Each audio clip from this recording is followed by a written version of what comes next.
ভাই আপনি কাঠের কি দায়িত্বে আছেন? আপনি কি দায়িত্বে আছেন কাঠের?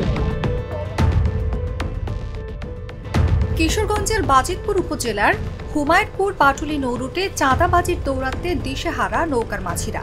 তাদের অভিযোগ, প্রতিদিন ৬০০ টাকা চাঁদা না দিলে যাত্রী পারাপারের নৌকা ঘাটে ফিরতে দেওয়া হয় না। নিয়মিত চাঁদা দেওয়ার পরও গেল বুধবার যাত্রীসহ ১০টি নৌকা আটকান স্থানীয় এক বিএনপি নেতা।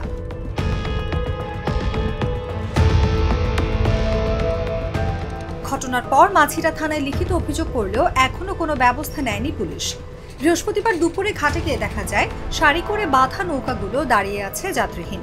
মাঝিদের অভিযোগ, আগে দৈনিক ২০০ থেকে ৩০০ টাকা দিতেন, কিন্তু গেল বছর থেকে হঠাৎ তা বেড়ে ৬০০ টাকায় দাঁড়িয়েছে।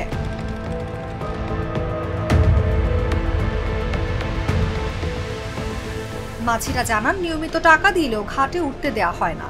হুমায়ুনপুর টু পাটুলি ঘাট আমরা 10টা নৌকা চালাই হুমায়ুনপুরে। আমাদের 10টা নৌকা কালকে হঠাৎ করে এরা আটকে দিছে। প্রত্যেকদিন আমরা তো এই ৬০০ টাকা করে এরা চাঁদা দিই। চাঁদা দিয়ে আমরা এই নৌকাটা চালাই। এর ভিতরে কিছু বলা নাই, কোয়া নাই, আমাদের নৌকাগুলো আটকে দিচ্ছে। আমরা প্রথম থানায় যাই, তারপরে আর্মি ক্যাম্পে যাই, আবার থানায় যাই। আজকেও আমরা সারাদিনে সারা রাত রয়ে নৌকা করে আমরা থেকে যাই নাই। আর আমরা খুব অসহায় গরিব মানুষ, আমাদের পেটে লাথি মারা হইতেছে। ঘাটের দায়িত্বশীলদের কেউ এ বিষয়ে মুখ খুলতে চাননি।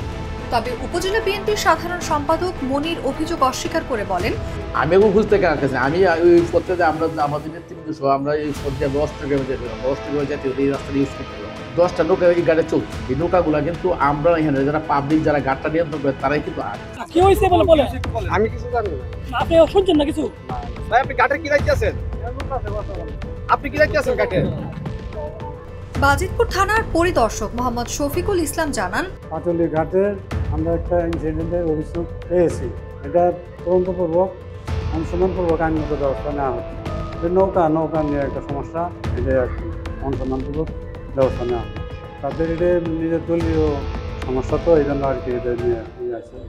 স্থানীয়দের দাবি, প্রশাসনের দ্রুত হস্তক্ষেপ না হলে নৌকার মাঝিদের জীবন জীবিকা পুরোপুরি থমকে যাবে।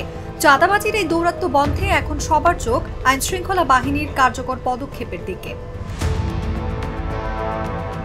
নিউজ ডেস্ক, জাগো নিউজ।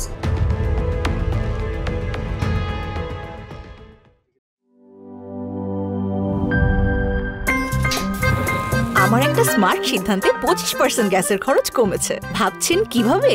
সাধারণ গ্যাস স্টোভ বদলে আমি এনেছি আরএফএল গ্যাস স্টোভ। এর সাইন্টিফিক নজল ও ব্রাস বার্নার ক্যাপ সমানভাবে তাপ ছড়িয়ে রান্না করে দ্রুত। তাই গ্যাসও বাঁচায় 25%, টাকাও বাঁচে 25%। আরএফএল গ্যাস স্টোভ, নিরাপদ ও গ্যাস সাশ্রয়ী।